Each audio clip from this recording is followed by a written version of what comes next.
hospital, maririnig mo ang linyang nakasanayan.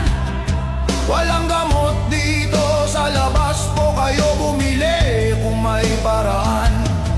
At para bang sila pa ang nagulang, yung nagbabayad ng buwis, tinuruan pang maghintay at magdasal lang walang laban. May nanay na naglakad ng 5 barangay, dala ang anak. May lolo't lola nagalay ng oras na di na babalik kailanman. Pila ang sagot, luha ang puhunan, hirap ang kabayaran.